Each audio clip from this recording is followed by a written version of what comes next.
Сколько ему лет, да? Смена. Смотри, красота какая, а? 53-62 года выпуска в Советском Союзе выпускался. Вот это да. Вот такие фотоаппараты были в 1956 году. Это я к тому Да, к чему? взял, что в некоторых комментариях, когда изучал вопрос про чудо состояния Зои, в некоторых комментариях писали: а почему не сфотографировали? Никто не сфотографировал тогда такое чудо. Да. Значит, его не было. Вот это наглядное объяснение, какие фотоаппараты были в то время, как можно было на них втихую снять что-либо. Да не у каждого было. Да, это вообще редкость была. Редкость это... Энтузиасты. Да. Только Я вот не помню, чтобы у кого-то фотоаппараты были из своих знакомых. Телевизоров-то не Да, это было. даже позже. Да, А в 56-м году? 56-й год, это. Что было тогда? Это дорогое удовольствие было. Не каждый себе мог позволить. Это во-первых. А во-вторых, если там все было оцеплено, то кто бы разрешил? Конечно. Это не смартфон. Вытащил, нажал кнопку втихаря. А вот если все это было оцеплено, ведь наверняка это было как-то задокументировано, ведь где-то, наверное, документы сохранились. Скорее всего, лежат, да? По некоторым данным, в КГБ они хранятся, в Москве уже. В Москве, да? Сначала были в Куйбышеве, а потом отдали в Москву. Там в том числе лежит в папке рапорт, который написал милиционер после вызова. Фотоаппарат мы старинный посмотрели, 56-го года выпуска. Теперь надо посмотреть дома 56-го года выпуска. Конечно, они раньше были построены. Посмотрим, что осталось там на данный момент. Что еще осталось?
Тихо. Съемка закончена.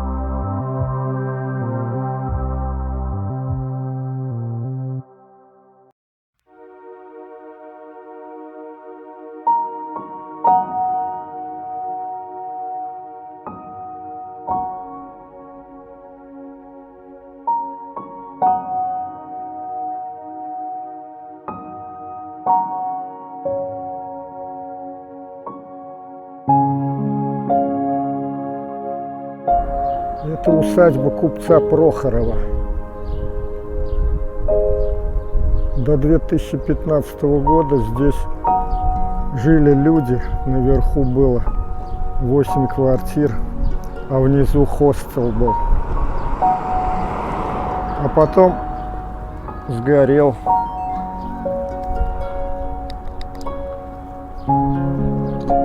Ремонтировать нельзя. Объект культурного наследия. Они хотели за свой счет даже отремонтировать, но не разрешили. Ну вот итог.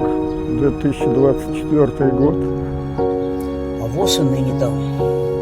Вот что, несовершенство закона или халатное исполнение его, непонятно.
Храм был возведен на личные средства купца Андрея Наумовича Головачева.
Вот то место, где в январе 1956 года произошло событие, названное в народе «Стояние Зои».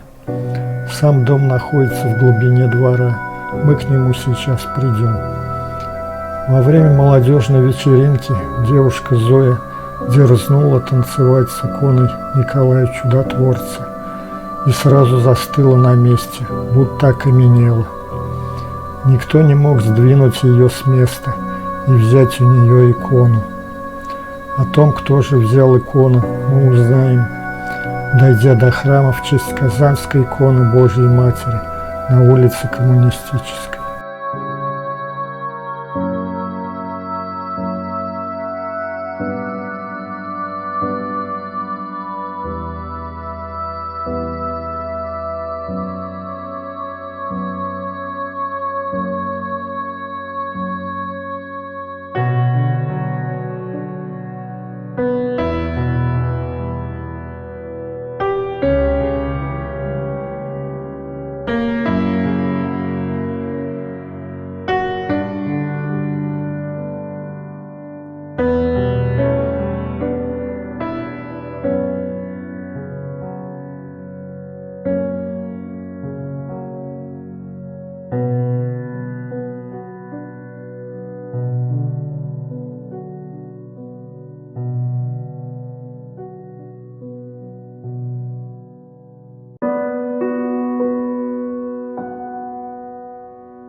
Спасибо, что предупредили.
Петербургские кресты были взяты за основу при проектировании губернской тюрьмы.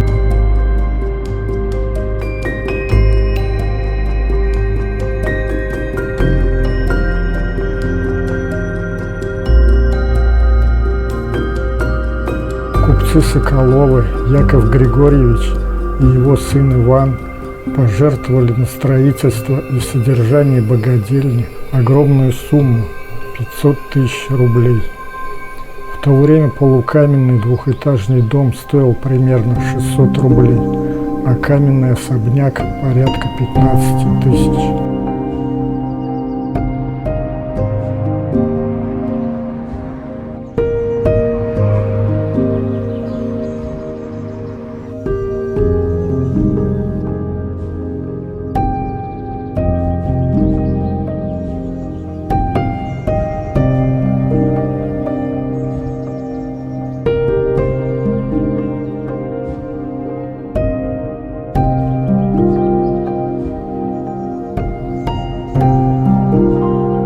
Настоящие часы с фасада дома находятся на реставрации.